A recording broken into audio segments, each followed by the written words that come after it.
Bem-vindos, bem-vindas ao 5º debate da 12ª Mostra Ecofalante de Cinema. A pauta do debate de hoje é Mulheres na Conservação.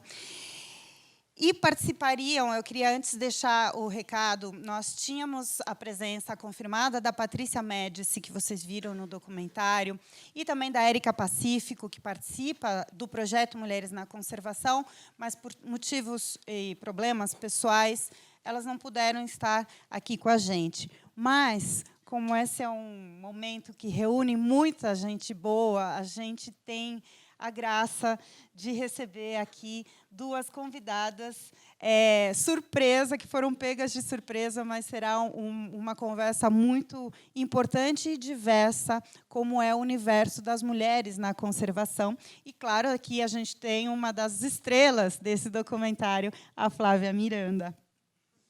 Vocês vão poder fazer perguntas. Eu tenho a premissa de ser a primeira perguntadora, mas depois é só levantar a mão que o pessoal aqui da mostra vai poder levar um papel e caneta, porque ele vai ser feito dessa maneira, para vocês anotarem as perguntas, e eu vou conduzir aqui as nossas convidadas. Então, participam hoje do debate a Julie Irata. A Julie, ela é uma cicloativista e ela tem uma história incrível de percorrer continentes sozinha em cima de uma bicicleta. Ela conta as histórias dela e encanta muita gente através de rede social, enfim, podcast. Ela usa também muito bem a comunicação para contar dessas suas experiências, e a gente vai conhecer um pouquinho mais sobre isso. Nós temos também a Flávia Miranda, a nossa personagem, né, presidente do Instituto Tamanduá, também professora, e que vai nos trazer um pouco da emoção, enfim, de participar disso e do projeto, do documentário, mas principalmente de nos trazer essa realidade de campo dos desafios de ser uma mulher na conservação. E tenho um prazer enorme de também ter como convidada hoje a Heloísa Dias. A Heloísa, a Elo, né, conhecida como Elo, ela vai nos trazer uma realidade de como é ser uma mulher na conservação, só que trabalhando também com políticas públicas, trabalhando não necessariamente estando em campo, mas também estando em campo através da luta, dentro do engajamento, né, vai trazer a sua experiência dentro da Reserva da Biosfera da Mata Atlântica, né, e outras frentes que ela desenvolveu tão bem, trabalhando na articulação, o advocacy, né, como falam por aí. Eu queria agora, já pulei todo o protocolo, Carol, desculpa, já foi. Não temos vinheta, mas passaria uma vinheta que eu já atropelei tudo. Eu me apresento? Bom, eu sou Paulina Chamorro, sou jornalista há muitos anos, co-diretora do filme, e muito feliz de poder desenvolver há mais de 3 anos com o João Marcos Rosa, meu parceiro aqui, esse projeto de documentação, de jornalismo, e vendo ele se transformar em arte. Então, é realmente uma emoção muito grande. Eu queria começar, posso já começar, então, o nosso debate, agradecendo. Eu vou passar a bola já para a Julie, que eu queria que você contasse em que pé está agora essa sua travessia, se apresenta, conta por que a necessidade e quais foram os desafios de ser uma mulher sozinha, de bicicleta, percorrendo tantos continentes. Obrigada. Eu primeiro queria agradecer pela honra de estar nesse espaço sempre tão carinhosa na comunicação ambiental. Eu acho que você é uma referência, Paulina, e trazer essas mulheres para evidenciar essas mulheres, eu acho que é fundamental, principalmente na academia aqui da conservação. Eu sou bióloga também, de formação, então, acho que só para dar um pouquinho do contexto, né? Eu venho viajando há 7 anos, as Américas, de bicicleta, solo, né? A bicicleta é um meio de deslocamento de baixíssimo impacto. E eu venho visitando parques. Na verdade, eu comecei com a ideia de visitando unidades de conservação, e essas unidades de conservação se deslocaram principalmente para mulheres líderes ambientais. Que aí eu percebi que as unidades de conservação elas podem ser espaços geográficos, né, espaços demarcados, mas elas também são pessoas. E eu acho que essas mulheres, elas representam, essas retratadas aqui, representantes, eu acho que essas mulheres representam muitas, tanto as que estão na academia, mas as que também não estão na academia e fazem conservação todos os dias, que são as líderes comunitárias, que estão nas comunidades, nos entornos das unidades de conservação, protegendo, através das suas comunidades, dos coletivos. E eu acho que é isso que é uma coisa que une todo mundo nesse sentido. A conservação feita por mulheres, especialmente, é uma conservação que carrega consigo não só o presente na coletividade, mas atrai, é uma fala de todas elas, traz também uma linhagem, uma ancestralidade que traz para o presente. E eu acho que eu tenho certeza que isso é carregado para o futuro. Então, é isso que eu faço. Eu vou para ouvir mulheres ao longo das Américas. Estou saindo agora do Maranhão, retomo o meu pedal pela América do Sul. Estou vindo agora cruzando a Europa. Eu acabei de cruzar de Portugal a Turquia. E volto para a América do Sul em grande estilo, porque eu vou cruzar do Maranhão até a Amazônia, até o Peru, subir os Andes e voltar a descer para o extremo sul do continente. Então, hoje agora, em agosto, eu volto, retomo o meu pedal, cruzando a Amazônia. E eu acho que não podia ser mais inspirador.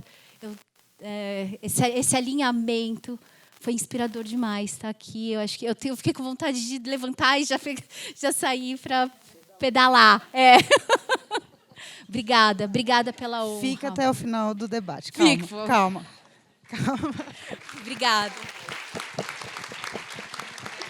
Vou passar para a Flávia também. Flávia, essa acho que é a terceira vez que você assiste o documentário. E aí,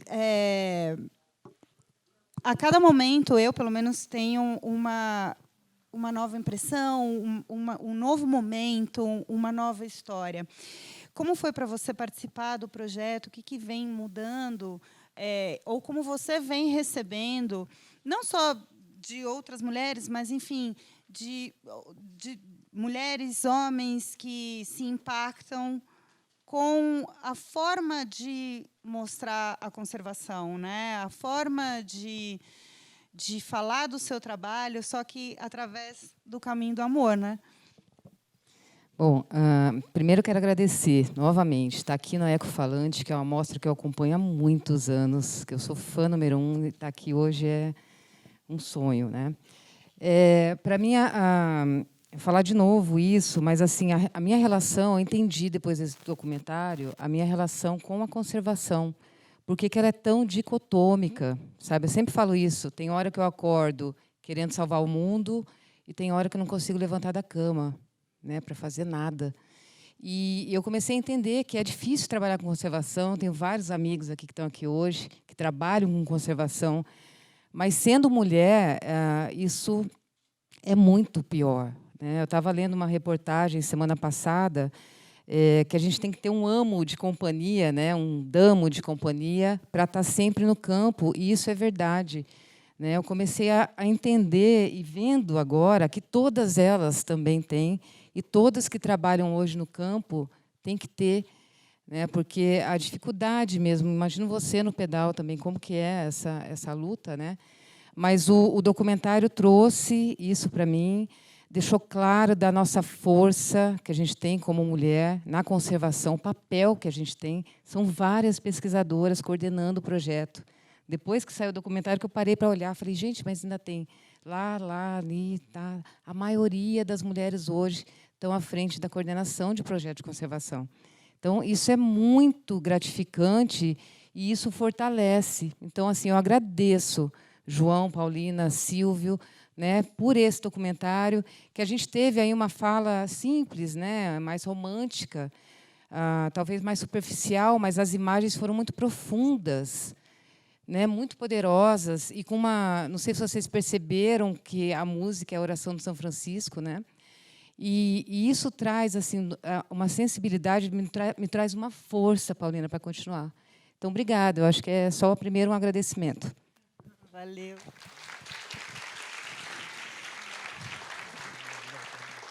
Eu vou passar para a Elô, mas a Flávia me trouxe só um gancho, um parênteses aqui de detalhes importantes do documentário, que é de agradecimento, né?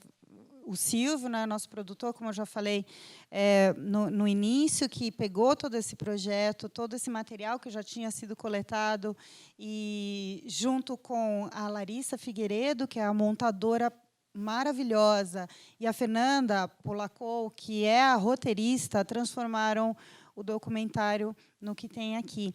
E também queria agradecer demais o Camilo Carrara, que é o que fez as trilhas sonoras. Não sei se vocês repararam, mas é um luxo. Cada personagem tem uma trilha exclusiva, que tem o nome delas. Então, tem a trilha Flávia Miranda. Isso é muito, muito sensível também. Então, tem um grupo de gente muito empenhada em trabalhar nessa sensibilidade, que é esse resultado que vocês viram aqui.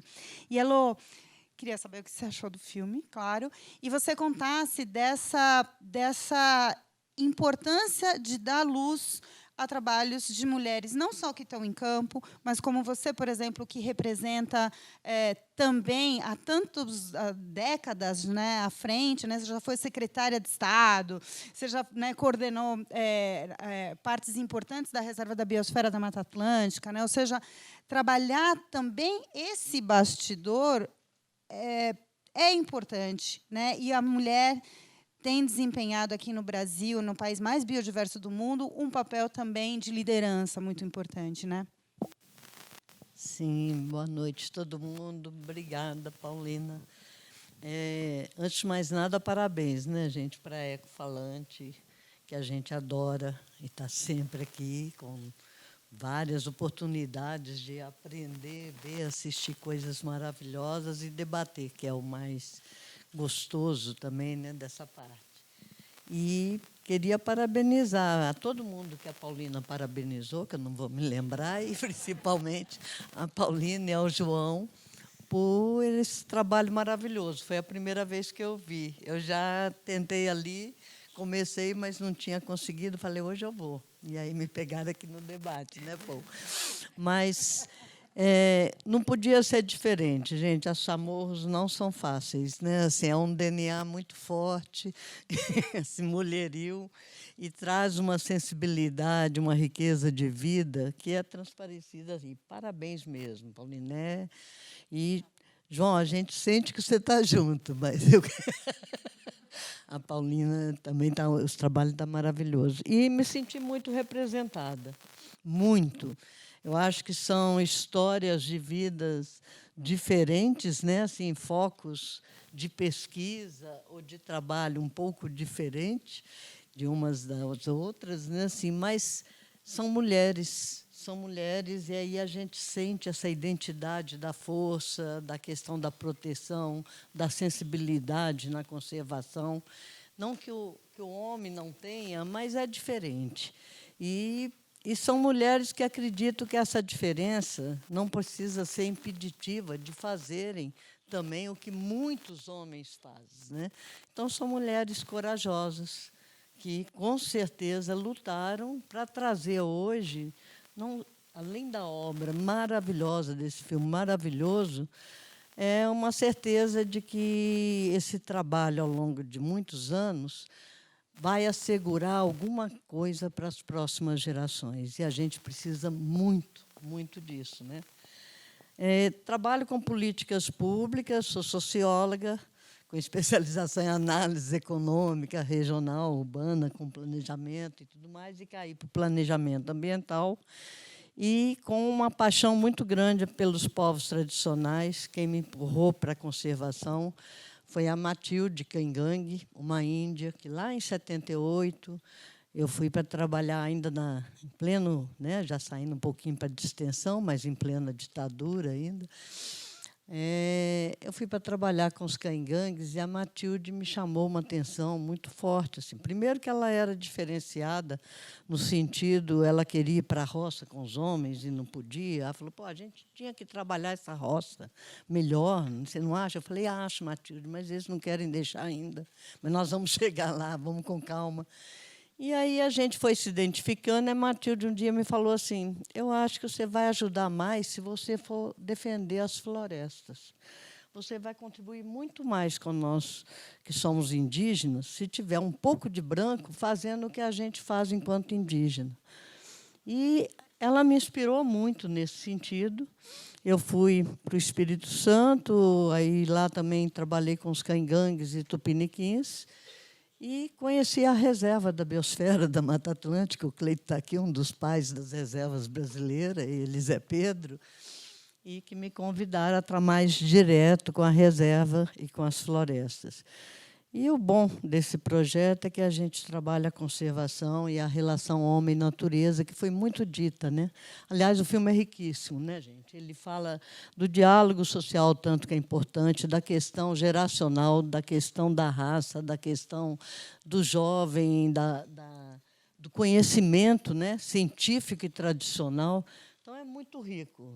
As pitadas que vocês conseguem assim, sinalizar e demonstrar são riquíssimas e trazem um resumo do que aconteceu ao longo das últimas décadas na conservação, aí com, né, a caneta das mulheres, vamos dizer assim, né, com o toque feminino muito forte nessa versão, né? A gente tem inspiração de mulheres maravilhosas, né? Aqui eu encontrei, você vê a Beatriz, né? A Zelinha, que a gente acabou de entregar também para a Zelinha, um prêmio Muriqui, é uma figura única e maravilhosa, muito. Eu não gosto de chamar de guerreira, não. A gente está precisando tanto de paz que agora estou querendo mais chamar de pessoas fortes, coerentes, entende? Coesas, que defendem a justiça. Eu prefiro ir por aí, porque essa questão de guerreiro está ficando meio... A gente gosta muito de fluir com mais harmonia e mais delicadeza. E aí o filme traz isso, mostra como você pode preservar, como você pode conservar, como você pode lutar por todas as causas, lutando pela vida, né? Assim, seja pela questão de geração, de raça, de tudo. A gente quer ver muito tudo isso continuando. A gente sabe, eu também comecei cedo, algumas antes de mim, como a Judite Cortesão, que me inspirou muito, né? Uma rainha aí do mar, uma portuguesa, né? Muito querida nossa, do Cleito, também, que sempre esteve junto. E a Judite, o dia que a gente se encontrou, ela foi mandada pela Marinha para me dar um freio de arrumação, assim, porque a gente tinha criado uma reserva municipal na Ilha de Trindade, que tinha uma destinação prevista para o lixo nuclear, e a Marinha não gostou, não, dessa criação da reserva ali naquela área que ela achava que era dela, né? E que é do mar, e é do oceano, e é nosso, é de todos. Então, a gente criou uma reserva municipal, muito atrevimento mesmo, naquela época, né, logo após 88, onde a Constituição dava alguma atribuição. E a Judite chegou para a Marinha, pediu para ela vir para conversar e para desfazer, né? Aí ela olhou bem para o meu pé e falou assim, tu usas bamba? Que era um tênis que eu usava, eu era secretária municipal na época e estava de bamba. Ela falou, olha, nós temos um tênis muito igual e que significa muita coisa. Eu também gosto muito de bamba, então vamos sentar aqui e ver como que a gente arruma isso. E falou assim, de início eu te digo, por que não criaste logo um parque marinho, criou uma reserva? A categoria está errada, deveria ter sido um parque.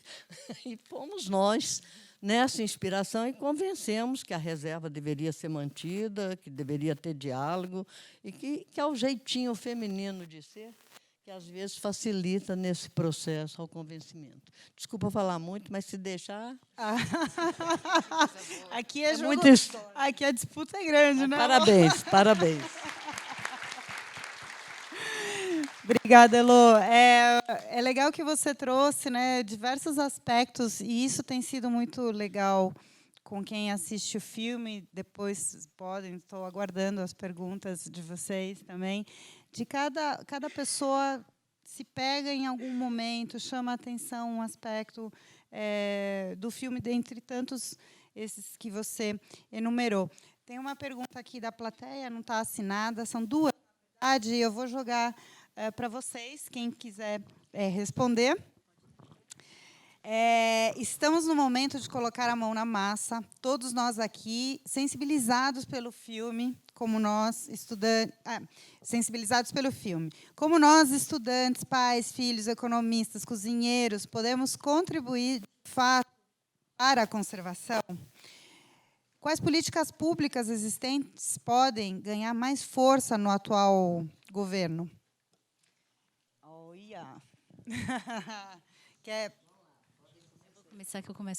Vou começar bem simplesinho, mas esses últimos 7 anos de estrada, conversando e ouvindo, nós vivemos a era da informação, né? Mas fazer bom uso dessa informação, e eu acho que aí o filme é brilhante nesse sentido, porque houve mulheres da academia, mas eu acho que tem também um trabalho jornalístico que precisa ser muito valorizado, né? O bom jornalismo e a boa ciência precisa ser ouvida e evidenciada mais do que nunca.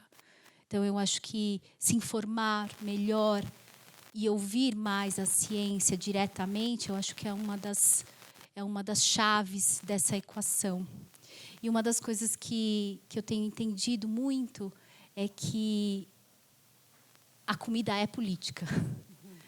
E essas áreas de conservação, essas áreas protegidas, elas sofrem uma pressão enorme de forças econômicas, e essas forças econômicas estão muito vinculadas também com o que a gente coloca no nosso prato. Então, eu acho que ter se conscientizar do que você está colocando no seu prato é muito importante. Eu acho que começa todo dia. E isso é conservação também.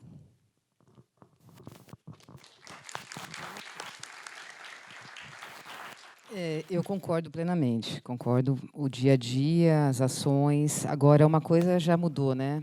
Os últimos 4 anos ficou para trás. Né? Voltamos, né? Um novo momento. Acho que política e conservação estão totalmente desligados. Quem fala que não gosta de política não pode trabalhar com conservação. E eu acho que daqui para frente é um novo começo. Arrumar a casa agora, né? A gente semana passada, retrasada, né? Em Brasília, nós tivemos com a ministra e foi lançado o 6º relatório, né, da biodiversidade, um relatório que estava engavetado há 4 anos, engavetado, e agora saiu para que a gente possa, de novo, trabalhar fortemente com políticas públicas, né, fazer cada um a sua parte. Então, você falou muito bem do nosso dia a dia, da alimentação, e eu trago aqui a importância da política, tá? Da gente estar bem informado, trabalhando, levantando realmente informações reais, com bons jornalistas, né? Inclusive, aqui, aproveito para falar da Juliana, da Infamazônia, que está aqui também. Então, eu acho que esse é o papel nosso, a gente a trazer a leitura de um bom jornalismo e levar adiante boas informações reais e política, gente, trabalhar com políticas públicas, né?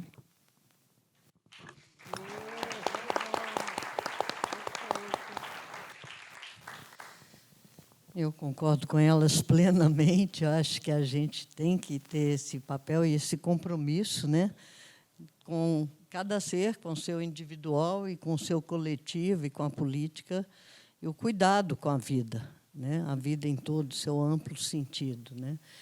E acho que a gente está vivendo um momento, e a gente viveu um pesadelo muito grande na área socioambiental, E eu queria ter a certeza que realmente ele foi embora de vez e não volta nunca mais, mas eu acho que a gente ainda vai ter que lutar muito para consolidar tudo isso e temos que estar mais atentos, né? E mostrar que a luta, gente, ainda vai durar muito. Essa semana eu me emocionei muito, eu conto caos mesmo, assim, eu me emocionei muito, que por acaso me pediram para indicar uma representação, né, que pudesse falar dessa história, quem me dera fosse mais, da questão do marco temporal e de toda essa agressão aos povos. E a gente estava com uma série de nomes e chegamos no nome do Cretã, que é de Caingangue também, Cretã Caingangue. Aí, comentando com ele, eu falei, pô, Cretã, que eu já estive aí com os Caingangues e tudo mais, há muitos anos, e realmente são mais de 4 décadas que eu morei lá com eles e tudo atrás. E, ao conversar com ele está na liderança, ele representa, ele é da APIB, ele é um secretário executivo no Sul, uma liderança forte, que me foi indicada por isso, para talvez ser a pessoa que pudesse ir lá no Panamá falar pelo que está acontecendo no Brasil, em termos de violência, de desrespeito aos direitos humanos, aos direitos ambientais e à conservação. E ele é um defensor da Mata Atlântica também. E aí eu descobri que o Cretã ele tinha 6 anos quando eu estive lá. E eu trabalhei junto com o pai dele, que é o Ângelo Cretã, que foi um dos perseguidos e uma das vítimas aí da conservação também. Então, eu fico pensando, sabe, assim, muito nessa questão de que a luta é longa e é permanente. E o ser humano tem muito a ser melhorado, o ser humano tem muito a aprender para conviver com as demais espécies dessa natureza. Realmente não dá, como diz a Nath, né? Não dá para imaginar a natureza sem as pessoas, sem tudo, e realmente não dá, porque somos partes, nós somos, escutamos a Sheila, não, como é que ela chama? A Krenak, Shirley. A Shirley, no Viva Mata, falando, sou Mata Atlântica, somos natureza, a gente não pode se negar enquanto parte. E nós temos uma obrigação com essa nossa casa muito grande e com os demais seres que convivem.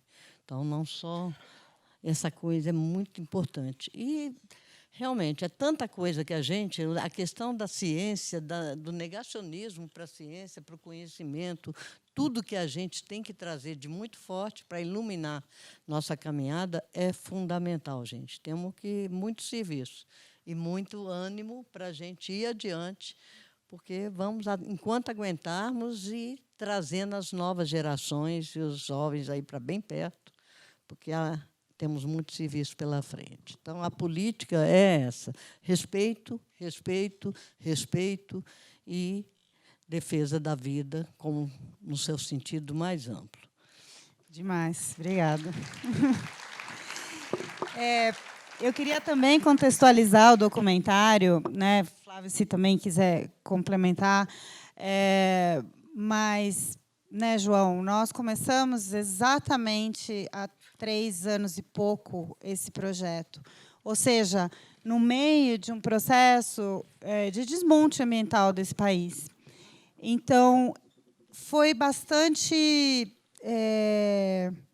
para a gente, ao mesmo tempo, encontrar essas mulheres e o que elas estavam vivendo, gente, era uma força muito grande.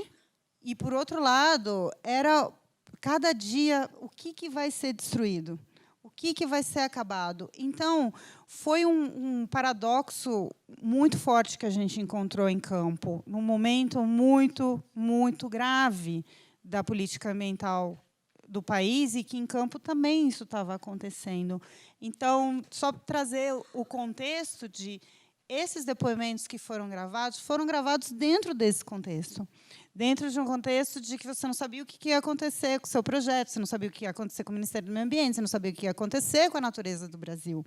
Então, não só foi inspirador, está sendo para vocês, mas para nós, né, João? Quando a gente olha e nos momentos mais difíceis, eu olhava e pensava, caramba, a Zelinha está pegando bote agora, indo lá fazer fiscalização. Ou seja, nenhuma delas jogou a toalha. Ficaram muito, né, sensibilizados, como todos nós, mas nenhuma jogou a toalha. E isso é lindo, é maravilhoso. Eu agradeço eternamente pela oportunidade de poder ter a oportunidade de contar a história de vocês, de como aquilo me transformou também, me ajudou a segurar a peteca e não jogar a toalha. Então, valeu demais, porque foi nesse momento que eu queria dividir também com vocês, né? Foi nesse período que estava acontecendo, por isso que a gente fala, né? No momento que estava acontecendo um monte de destruição, silenciosamente, naquele mesmo espaço de tempo, muita gente continuou resistindo e trabalhando pela conservação. E são essas histórias que a gente está contando, são essas histórias que a gente quer mostrar, né? Valeu, obrigada a vocês.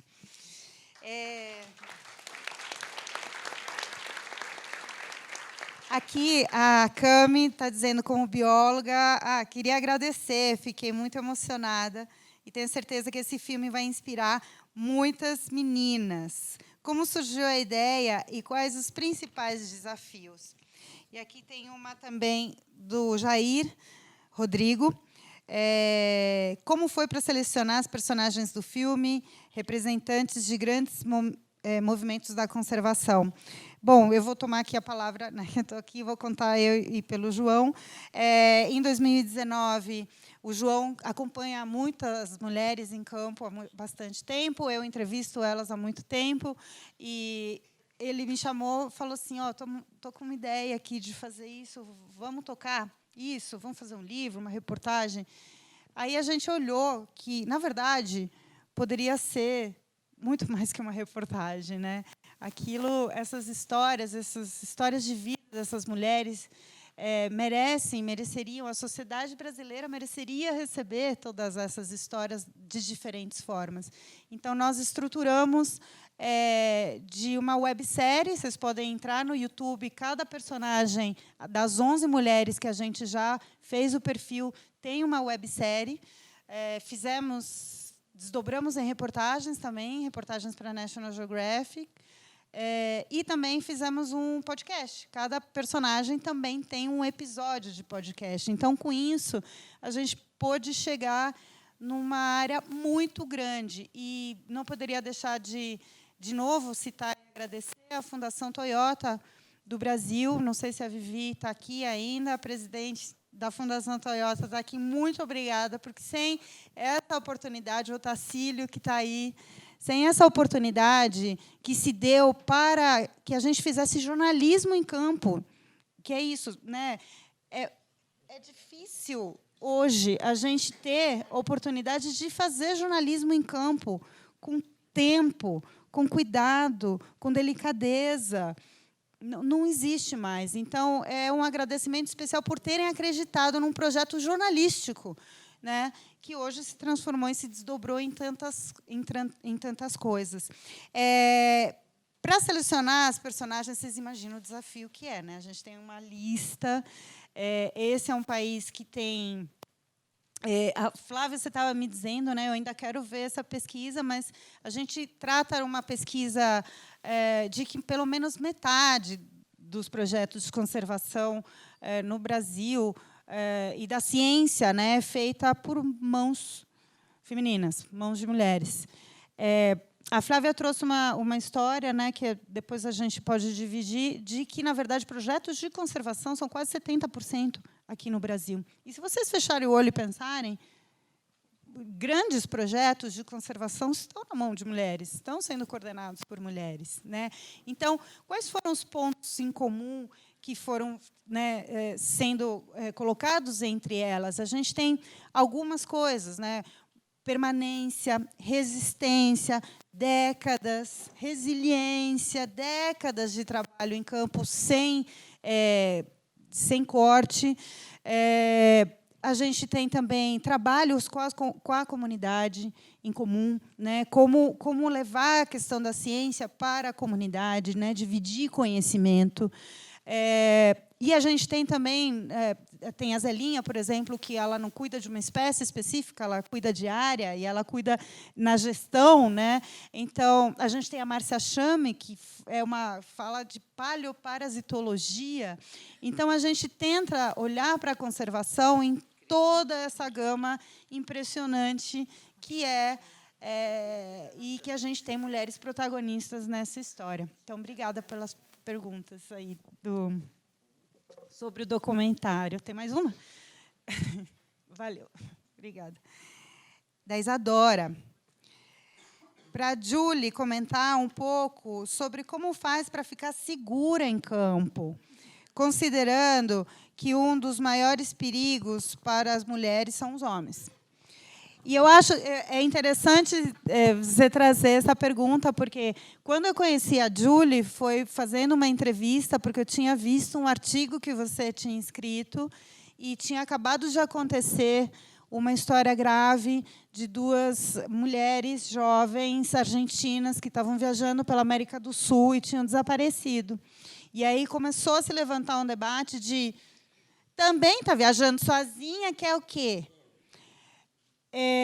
E aí veio um artigo, exato, sabe? Tipo, mulher não pode viajar sozinha, ou seja, e elas não estavam sozinhas, eram 2 mulheres, né? Ou seja, como assim? E aí vem a história da Julie. Eu conheci, foi a partir desse diálogo, desse raciocínio. Lembra disso? Eu não sabia dessa gênese, na verdade. Mas você sabe que eu estava assistindo o filme e eu estava pensando, essa é uma pergunta que faz muito mais sentido para quem você entende muito melhor esse aspecto quando você vai para uma área natural, para o meio de um parque, para o meio do sertão, para o meio da Amazônia, né? Quando você está em campo, ou quando você está no meio de um barquinho, no atol, e você está só você percebe o quão segura você se sente quando não tem outros homens. Apesar de eu sou da ecologia vegetal, né? Minha área de campo foi na área de conservação de áreas protegidas. E eu me lembro de eu ser a única mulher em campo. Eu vejo a Fernanda Abra, que está fazendo ecologia de estradas na Amazônia, as fotos que ela tira, ela é a única mulher cercada de homens, né? Eu acho que o nosso receio, né, de não está em estar sozinho. O nosso receio está em quando tem outras pessoas, principalmente homens, né? Então eu falo, cruzei o Alasca solo no meio do gelo. As pessoas falam, mas e os ursos polares? E os ursos? E no deserto e as cobras?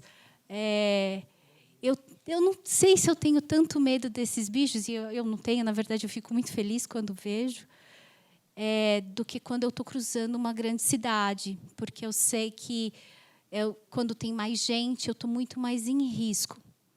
Então, a gente aprende um pouco sobre comportamento humano quando está viajando solo.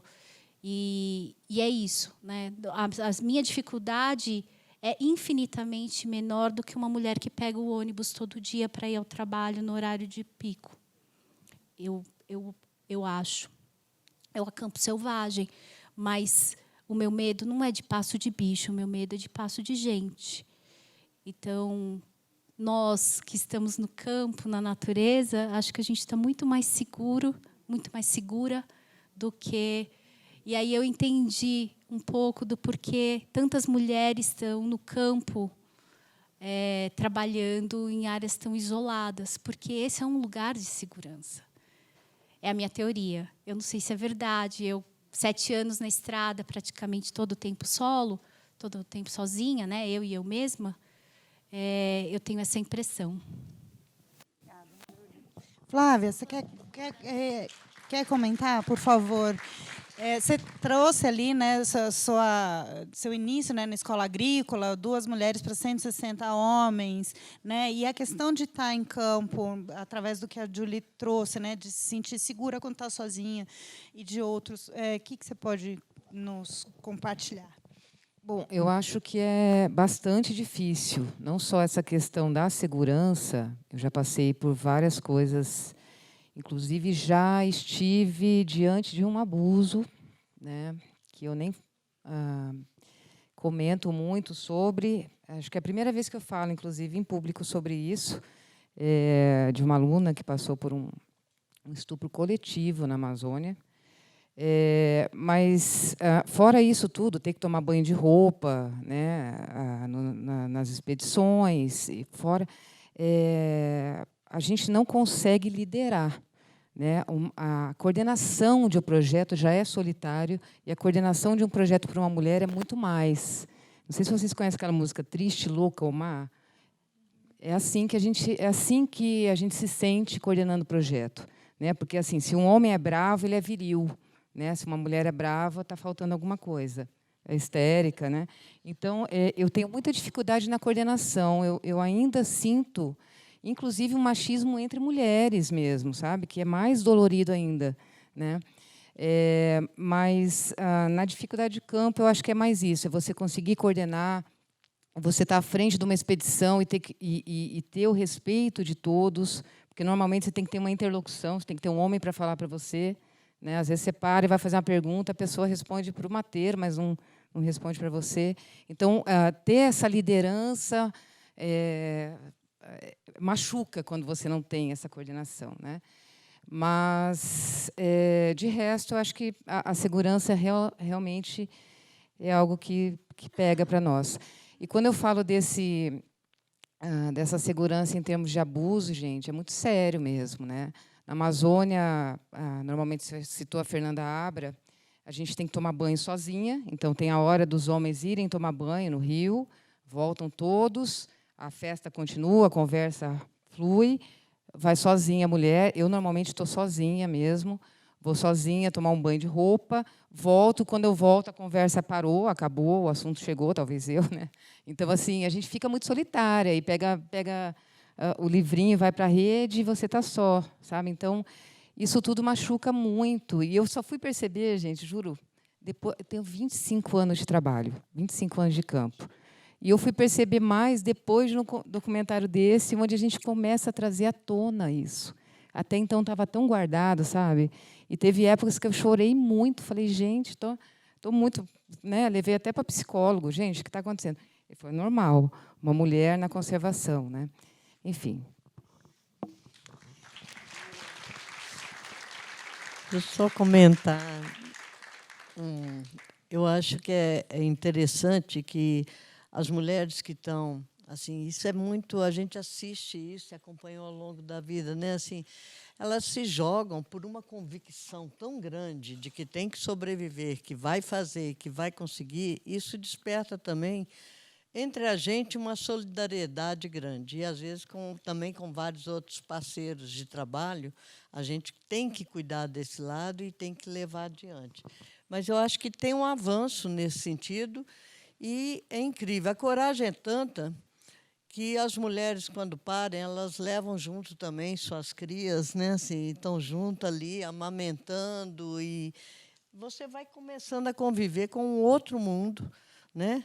De encorajamento e nesse processo. Acho que tem muita diferença se você pegar a década de 60, 70 para agora, né? Mas, mesmo assim, o machismo ainda é muito forte e a discriminação é muito pesada. Então, acho que é uma questão permanente. A gente tem que fazer, e obrigada mais uma vez por dar a fala às mulheres e trazer, por exemplo, assistir um filme desse para a gente que está aí, né, há tempos trabalhando com essa questão e enfrentando sempre.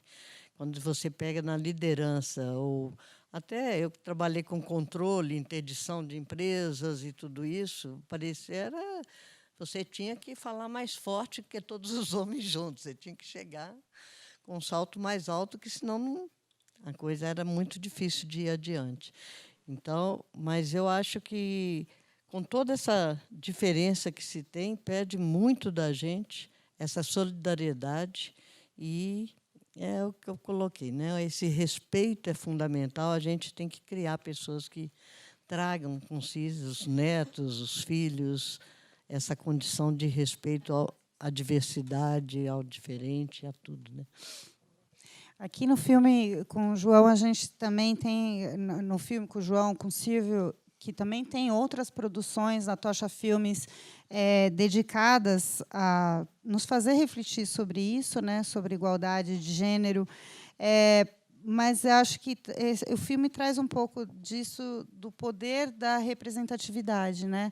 A Bárbara cita no documentário sobre como é importante a questão da representatividade.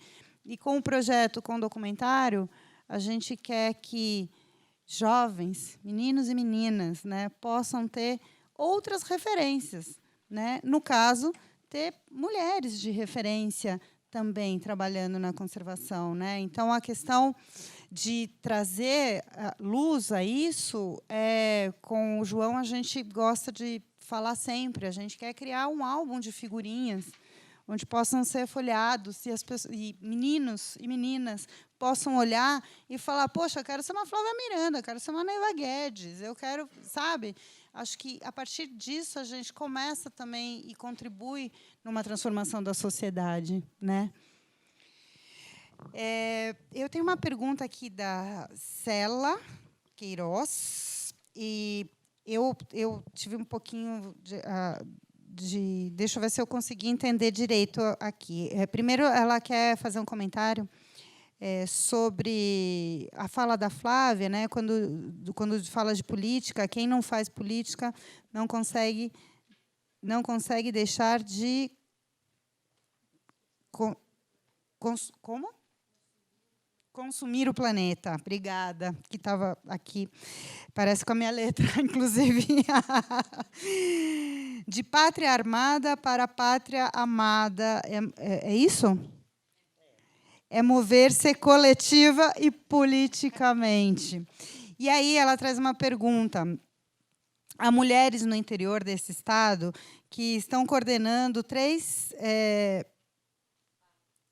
parques. Como fazer para ampliar a formação de mais mulheres? A formação de mais mulheres. Quais as ações tem em vista com relação a isso? Interessante essa pergunta, né? Sobre realmente, né, de fazer levar mais à frente. Tem um curso, né? Você podia falar do curso, por exemplo, que é um exemplo bem interessante. Eu fiquei bastante impressionada Pantanal, de ter... Né? Você podia falar do curso para nós. Imagina o merchan, né? Paulina Chamorro. Gente, a Flávia faz um curso que é demais. Você aprende a laçar jacaré, você pega morcegos. E isso é para biólogos, mas eu fui lá fazer como, né, jornalista e fiquei lá, tipo, uau, tudo eu lá, uau, uau. Só que o mais impressionante, 80% do curso são mulheres que estão lá montando no jacaré, aprendendo a tirar sangue do negócio, pegando morcego. É incrível. Bom, esse curso, ó, Paulina Chamorro, passo para vocês depois. Agora, todo outubro no Pantanal, prático. Mas uma coisa que hoje eu faço questão em orientar mulheres, tá? Eu dou preferência, sim, para mulheres. E hoje o Instituto Tamanduá, 90% dos nossos pesquisadores, né, a formação é de mulheres. Então, eu acho que essa rede é importante. Eu acredito muito nessa rede, porque não tem coisa pior do que mulher machista, dói mais, sério mesmo, né? Então, a gente prioriza muito que as mulheres venham trabalhar, e como a Paulina falou, hoje a gente está vendo realmente, no curso do Pantanal, 80% mulheres. Então, eu acho que está crescendo, e eu fico feliz quando fala que o vídeo, que o trabalho é incentivo para que venham, né? Eu tenho aqui as minhas alunas, ex-alunas, pesquisadoras, pessoas que trabalham comigo, mulheres. Então, hoje o holofote está em nós, né? Quem diria, né? Por tudo que a gente passou e passa. Então, acho que é isso.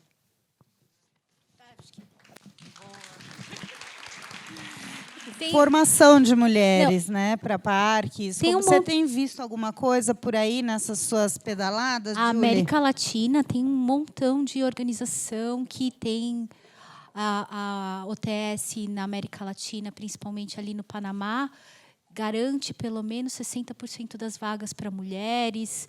O Instituto IP é fortíssimo com formação também, que apareceu no vídeo. Acho que tem hoje bastante, principalmente das organizações, pelo menos pelo que eu vi, as ONGs e as organizações de pesquisa em estudos tropicais têm pegado muito forte nesse aspecto de gênero, da igualdade de gênero em campo. Porque também as mulheres são muito boas no campo. Somos muito comprometidas. Muito mesmo. Bom, é uma pergunta da Giovana. Qual a importância, a relevância das ONGs na conservação? Essa acho que pode ser Elô. Também, se pode ser você, né? Todo mundo pode, vocês têm que falar que se atrapalha, se ajuda.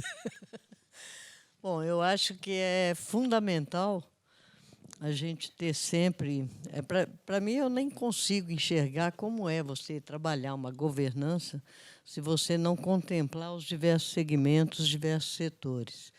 Eu acho que nada pode ser unilateral e o papel das ONGs é fundamental, porque eles representam a sociedade civil, é uma forma de trabalho diferenciado da parte governamental, né? E nós temos muitos trabalhos sérios e que são de ponta para o trabalho de conservação. Nesse momento, onde no Brasil houve uma negativa da agenda socioambiental, de uma forma geral, quem muito segurou a continuidade de muitos trabalhos, né, tiveram de outras instâncias de governo e tudo mais, mas as organizações civis foram o movimento social, as ONGs e tudo mais, trouxeram muita contribuição.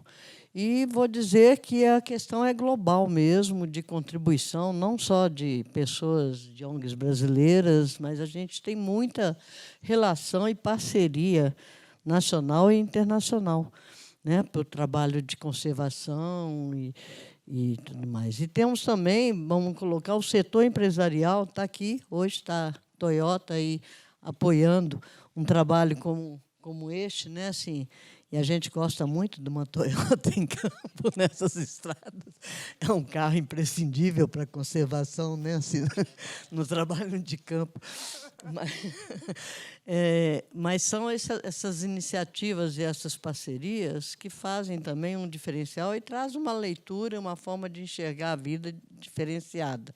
Então, acho que o diálogo entre esses setores e a aliança entre os setores que querem trabalhar a conservação é muito bem-vinda, né? Da mesma forma, nós temos ONGs que trabalham negativamente, temos também movimentos negativos, temos empresas negativas, temos governos negativos, mas eu acho que em todos os setores a gente tem que pegar os nossos parceiros e abrir para estar todo mundo junto, porque se estiver todo mundo junto, ainda somos poucos diante do que a humanidade ainda tem a mudar para trabalhar essa conservação na forma necessária, né, e sustentável para todo o planeta, para todos os seres, né? Só uma pergunta: a Toyota fornece picapes elétricas?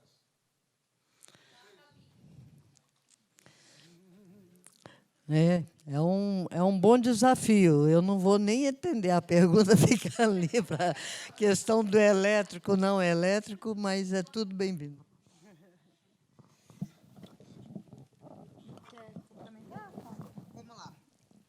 Como biólogas, foi como assistir um filme de super-heróis. Amei. Essas mulheres são nossas super-heroínas, inspiração de vida, gratidão. Pô, obrigada, gente, que lindo. Como persistir? Essa é uma pergunta, acho que pode ir para todas, né? Como persistir? Essa é uma palavra-chave. Como persistir frente aos diversos baques de todos os tamanhos, desde a falta de valorização do nosso trabalho até baques específicos, como a perda de um indivíduo animal em campo. Trabalhar com fauna tem esse aspecto emocional de lidar com perdas.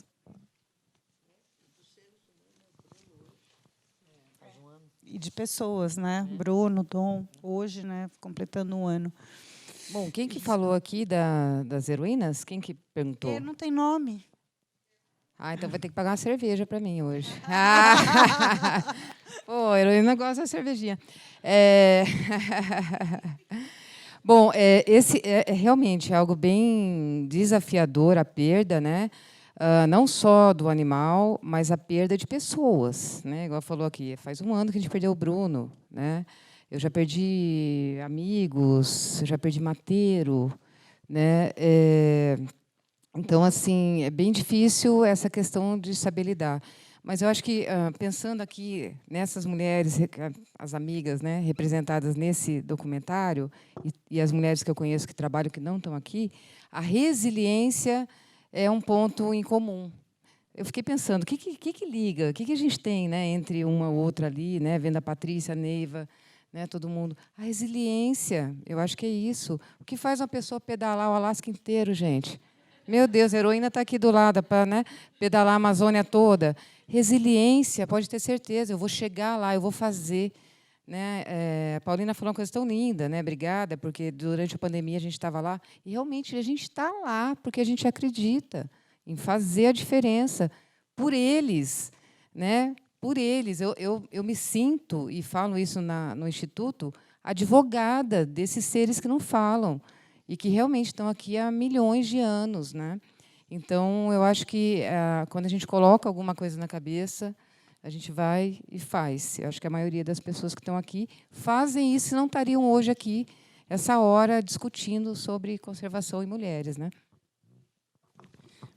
Obrigada. Eu acho que se eu vou colocar, na verdade não é da minha, né, mas é dessas escutas que eu venho fazendo, eu ouvi uma fala muito potente da Xiome, que é uma liderança jovem ali no norte dos Andes, que ela fala que uma das coisas que desponta nas lideranças femininas é que existe já um conhecimento da importância do autocuidado.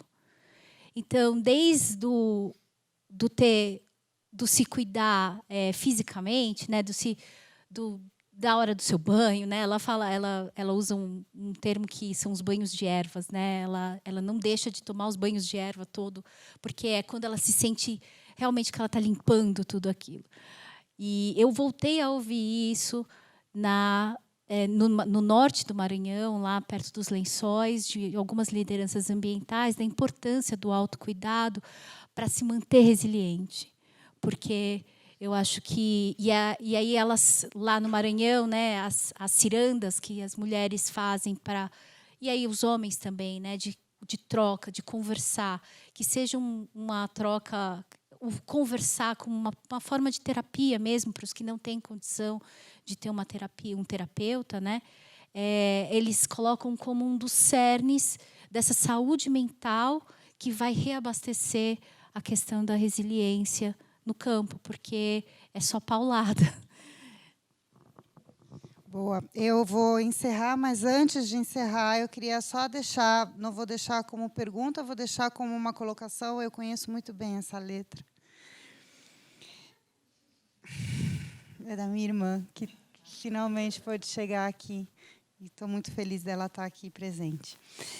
Durante o documentário, é muito presente a questão do tempo. E isso eu vou deixar uma reflexão, acho que para todos nós. Né? Zelinha fala da perpetuidade. Bárbara fala sobre um futuro que é presente. Beatrice fala da questão geracional. Durante essa discussão, Flávia se refere à dicotomia de tempos próprios, muito e pouca energia. A Heloísa se refere, a Elô, aqui se refere a uma luta constante. A Julie, de tempos solos com a natureza. Aí ela pergunta, né, a Gabi, de saber de cada uma como interpretam esses tempos pessoais na natureza e para a natureza. A conservação é uma luta perpétua para um futuro que deve ser presente?